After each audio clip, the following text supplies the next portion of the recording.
everyone, welcome back to Sunny Life channel. Thank you so much guys for tuning in. I'm here to update you of what is going to happen on Uzalo from the 6th to the 10th of July 2020. If you want the full episode guys, I will leave the link on the comment section. Mangcobo won't rest until she settled the score with Godfather and Thulani, and Fikile's world come crashing down after she take another pregnancy test. Gabse struggles to keep up with Mazaza's demand, and Sbu tells everyone that he's going to be a father.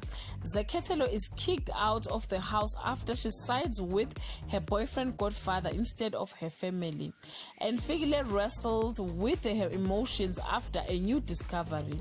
Mangcobo is furious when she learns that Njeza has partnered with Godfather and Thulani. And Mazaza continues to be a thorn in Kapsile's side. Guys, this is all I have for today. You can leave your comment below and share your thoughts. Till we meet again, I love you so much guys. Bye.